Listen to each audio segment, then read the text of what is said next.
You know your ROI projections don't account for engagement lag, right? Liam fires back, not missing a beat. It's tense, competitive, but underneath it, something charged. Night 2 is different. Emma brings coffee without asking. Liam mutters thanks without making a joke. When Emma leans over his shoulder to point out a typo, their eyes linger for a second too long. They both pretend it didn't happen. Why do you care so much about numbers anyway? Liam asks, later, when they're both tired and their guards are down. Emma shrugs. Because numbers don't lie. People do. There's a beat of silence. My dad ran an ad agency, Liam says quietly. He could sell anything. Even when things were falling apart at home. They don't say much after that. But they stay in the same room until the pitch deck is done. By the third night, they're in sync. Emma builds the analytics model while Liam designs visuals that match the tone and audience data. She starts adding creative slides. He starts asking for feedback on his color theory. They still bicker. Constantly. But it's different now, like jazz. Sharp. Playful. Flirtatious. You realize we're killing this, Emma says as she exports the final file. Liam grins. You finally admitting I'm more than a pretty face and a Pantone swatch? She rolls her eyes. Don't push it. That night, they don't talk about work. Not once. Liam picks a rooftop bar with string lights and a view of the skyline. Emma shows up in a leather jacket and sarcasm. He holds the door open anyway. They trade stories: college disasters, first jobs, client horror tales. She tells him how she once ran a campaign that flopped so hard it got turned into a meme. He admits he once pitched a concept with the wrong brand name on the mock-ups. They laugh. A lot. Halfway through her second drink, Emma leans back, watching him. You're not what I expected. Liam raises an eyebrow. And what did you expect? More ego. Less, whatever this is. He grins. You mean charm. She groans. I take it back. He laughs, but there's something softer in his eyes now. You're not what I expected either. The spreadsheet queen has a sense of humor. She smirks. Only after 9 p.m. and 2 Negronis. Later, as they walk to the parking garage, their hands brush. Neither pulls away. They don't say anything about it. Not yet. The next morning, they're back in the office. Coffee. Banter. A new campaign brief from Diana. This time, she doesn't assign them together. She doesn't have to. They exchange a glance across the room. Emma raises an eyebrow. Liam grins, already wheeling his chair over. Guess we're doing this again, he says. She shrugs. Try to keep up this time. I plan to. He pauses. Just don't fall in love with me or anything. Emma snorts. Please. I'd rather marry my calculator. But her smile lingers longer than it should. And this time so does he. A week later, they're buried in mood boards and data sheets for a luxury eco-travel brand. The client wants aspirational but grounded, which basically means nothing and everything at once. Emma's building a segment strategy. Liam's playing with earthy palettes and elegant serif fonts. It should be chaotic. But they've found a rhythm. He starts sketching a concept before she even finishes outlining the audience persona. She pauses her analysis to throw out taglines while he mocks up hero images. They're still bickering that green looks like baby food. You're overcomplicating the conversion funnel, but now it ends in grins instead of glares. They stay late again on Thursday. Not because they have to, but because they don't want to leave the momentum. Emma tosses a protein bar at him around 9. He makes her a playlist titled Crunch Time, but make it sexy. She pretends to hate it, but doesn't skip a single song. At one point, Liam stops mid-scroll. So, real question, he says, voice casual but eyes a little too steady. If we do win this one, you wanna go away for a weekend? Just us. Not for work. Emma looks at him, unreadable. Then, Is this your version of soft launching feelings? He laughs. Maybe. She takes a beat. Okay. But only if the place has fast Wi-Fi and no inspirational quote posters. I'd never do that to you. You say that now, she murmurs, but she's smiling. The campaign crushes the pitch. The client buys in on the spot. Diana barely conceals her surprise. Whatever you two are doing, she mutters as she signs off on the budget. Don't stop. Emma and Liam share a glance. Neither of them says it, but they both know this is more than work now. Something real is building beneath the late nights and shared wins. That weekend, they don't go somewhere fancy. Just a quiet Airbnb upstate. Hiking trails. Bad coffee. 1 bedroom, not 2. They never make it to the trail. You know, Emma says, tracing the rim of her coffee cup, I never realized how exhausting it was trying to meet someone else's version of success. Liam leans back against the railing. Yeah, I used to think success had to come fast. I pushed too hard, made a lot of mistakes. But failure taught me more than any win ever did. They fall into a comfortable silence. It's not just the campaign that's evolving, it's them. Emma glances over at Liam, his face lit faintly by the amber glow of the terrace lights. There's something unspoken hanging in the air, not heavy, but tender. She lets out a soft laugh, more to herself than anything. What? Liam asks, turning toward her with a curious smile. I was just thinking, if someone had told me 6 months ago that I'd be up on a rooftop with you, talking about failure and meaning and, well, everything, I would have laughed. He chuckles. Yeah, same. Back then, I thought connection was just a buzzword for networking. Now I can't imagine getting through the day without our brainstorm sessions. Or your playlists. Emma mock gasps. My playlists are the glue holding this campaign together. Don't deny it. Undeniable, he says, holding up a hand in mock surrender. Especially that one with the vintage French pop. Weirdly motivating. They laugh again, but the sound lingers longer this time, wrapping around them like the warm air. The city continues its rhythm below, but here, time feels a little slower. Liam's gaze softens. You know, this campaign, it's not just good. It's different. Feels like it's saying something real. And that's because of you. Emma meets his eyes, caught off guard. She searches for a reply but finds her throat tight with something between gratitude and fear. It's us, she says finally. This thing only works because we're doing it together. A breeze picks up, carrying the scent of rain that hasn't arrived yet. Emma hugs her arms around herself. Liam shrugs off his jacket and drapes it over her shoulders without a word. The following week blurs into a series of long nights, client meetings, and creative breakthroughs.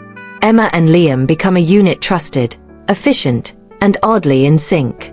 The rest of the agency starts to notice. People glance their way during team huddles, whispering about the Rooftop duo. They don't mind. If anything, it spurs them on.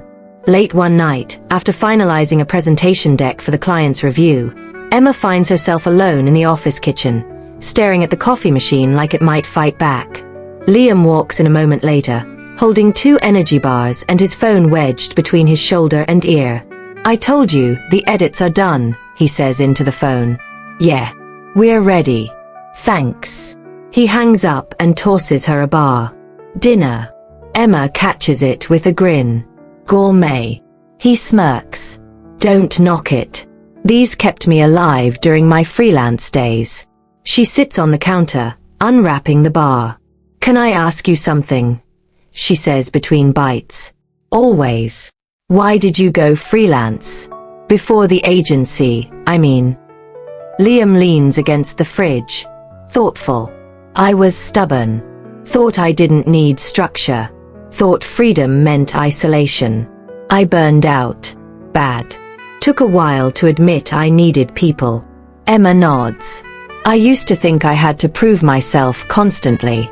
Like every mistake meant I didn't belong.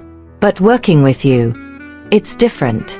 It feels like there's space to breathe. Liam looks at her, Serious now. That's how I feel around you too. Like we make each other better, not smaller.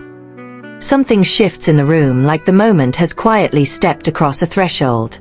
The buzz of the fluorescent light, the hum of the fridge, even the city noise outside, all of it fades for a beat. Emma hops off the counter, brushing crumbs from her skirt.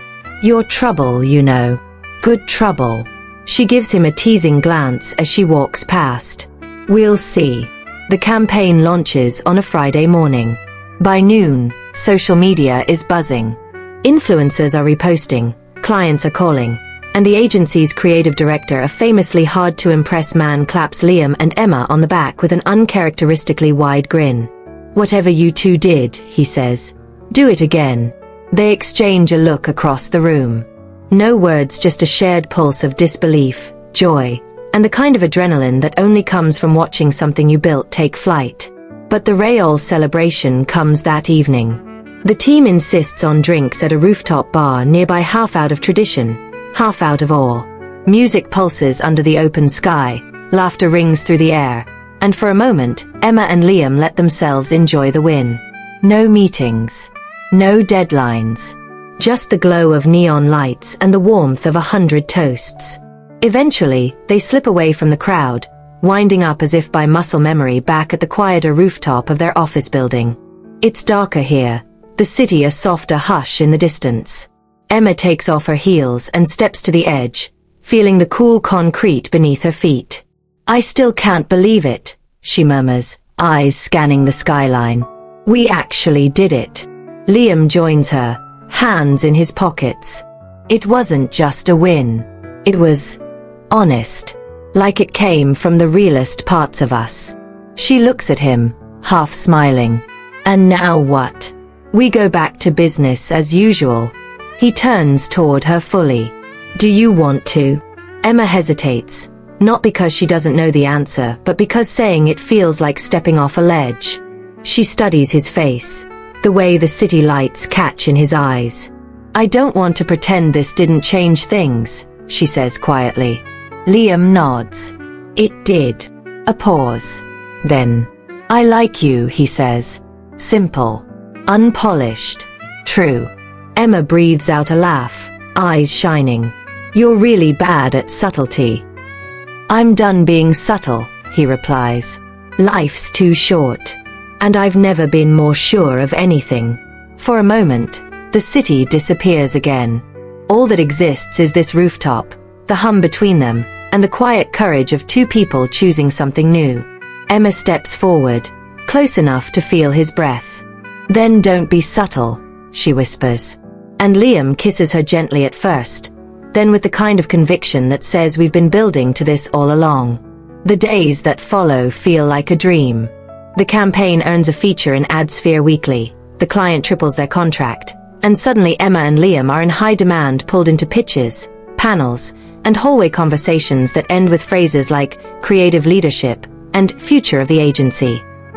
But beneath the buzz, there's a quiet shift, one neither of them speaks about outright, but both feel deeply. They don't walk home alone anymore.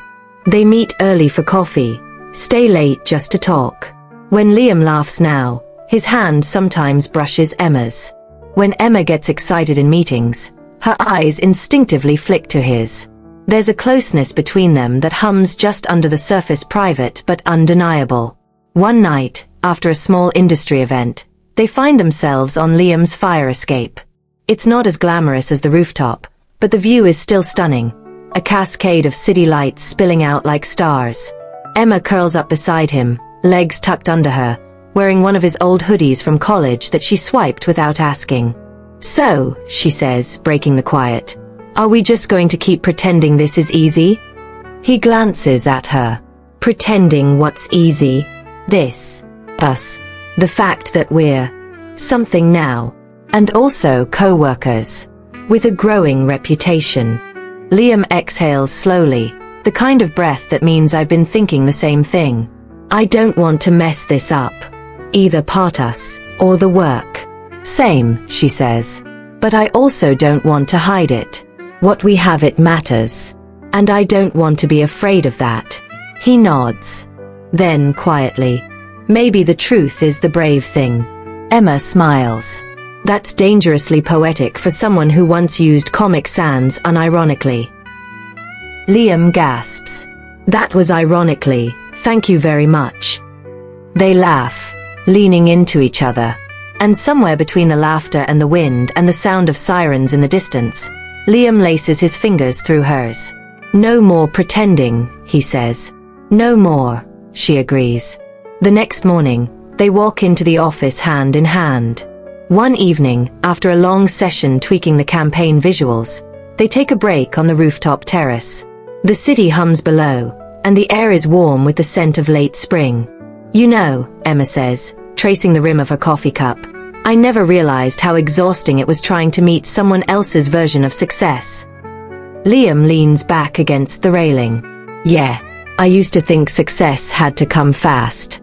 I pushed too hard, made a lot of mistakes. But failure taught me more than any win ever did. They fall into a comfortable silence. It's not just the campaign that's evolving, it's them. The next day, the duo gets a surprise.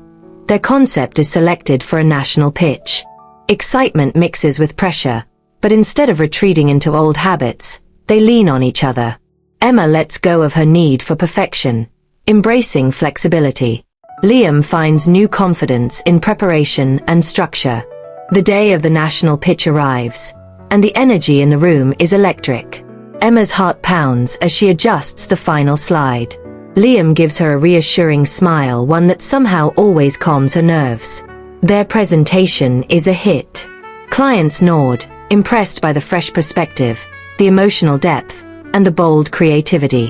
When it's over, they step outside into the sunlight, blinking like they've just emerged from a tunnel. We did it, Liam says, still catching his breath. Emma lets out a breathy laugh. We actually did. And for a moment, they just look at each other not as co-workers, but as something more. In the weeks that follow, their campaign gains momentum. Industry blogs start talking. Their agency assigns them more high-stakes work. But amid the success, something shifts between them. One night, after a small celebration for the campaign's viral launch, Liam walks Emma to her car. The city is quiet, and the champagne has left a warm buzz in their heads. I keep thinking about that night on the roof, he says. And all the nights after. You make me want to be better, not just at work. Just better. Emma hesitates, then reaches for his hand. You don't have to be better, Liam. You just have to be you. They stand there for a beat, hearts caught in the stillness. Then slowly, tentatively he leans in. Emma's family questions the sudden shift in her priorities. Liam's old insecurities creep back when he hears whispers in the office about favoritism. For a while, they retreat, each wrestling with doubts. Until one rainy night, Emma shows up at Liam's apartment, soaked and shaking. I don't care what they say, she says. I'm not hiding from who I am anymore. He pulls her inside, holds her like he's afraid to let go. Neither of them says it yet, but they both know. This is more than a campaign. Weeks pass, and Emma and Liam settle into their new rhythm, not just as partners in work, but in life. It's subtle, steady. There's coffee waiting on each other's desks in the morning. Quiet dinners on rooftops after long days. Ideas passed back and forth over takeout boxes and playlists shared at midnight. Their relationship doesn't make them perfect, it makes them real. And real means growing pains. The agency starts grooming Emma for a creative director role, a huge opportunity. But it would mean leading a new division in another city. Liam is the first person she tells, sitting across from him in their favorite little corner cafe, her fingers tracing the edge of her coffee mug like she's trying to stall time. So, I'd be gone for a while, she says softly. Maybe permanently. Liam stiffens for a second, but then he nods, slowly. You'd be incredible, he says, even though the words hurt. You've worked for this. She searches his face. What about us? He reaches across the table, lacing his fingers with hers. We'll figure it out. We're not just a campaign anymore. For a while, they try long distance.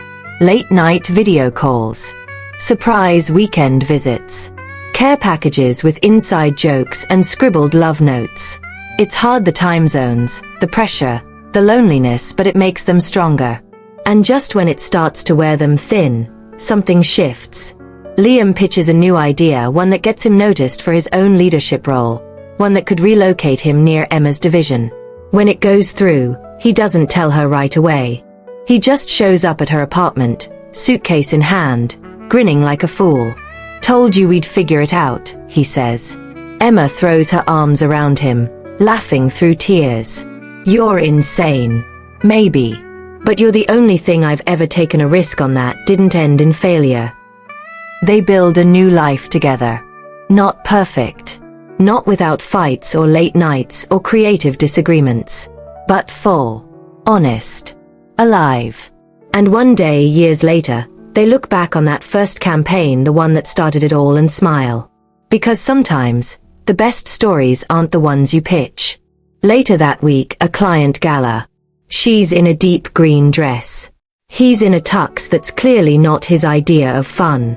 Across the room, their eyes meet. There's a gravity to it. They dance. Slowly, carefully. "Emma, this feels like dangerous territory." Liam, "Then we draw new borders." Emma, smiling, "With what?" "Highlighters and office memos." Liam, "Only the finest stationery." After the gala, in a cab. It's quiet. Then, "Liam, I meant what I said. No games. Not anymore." Emma, "Then you better mean this too." She kisses him. 2 months later, a new project pitch. Together. They're back in sync, sharper than ever, but there's laughter between the lines now. Less guarded. At the end of the meeting, their boss pulls them aside. "Boss, you two work like a well-oiled machine. We'd like to send you to the Tokyo office for a few months. Think about it." They do. Over ramen at their favorite hole in the wall. Emma, "New city, new boardroom. New rooftop."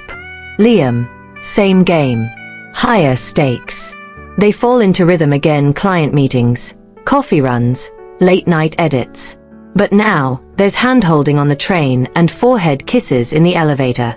One night, after a long pitch, they wander Shibuya in the rain, sharing a clear umbrella. Emma, "Feels like we're in a movie." Liam, "What's the plot?" "Two corporate rivals find love abroad." Emma, "No. Two idiots try not to mess up something good." Liam, "Spoiler alert, they don't." The Tokyo branch thrives under them. But success brings attention. A rival firm reaches out to Emma with a tempting offer: creative freedom, better pay, no strings. It's everything she used to want. She doesn't tell Liam right away. Until he finds the draft contract in her bag, forgotten during a weekend trip to Kyoto. Liam, "Planning your next escape?" Emma, "It's not like that."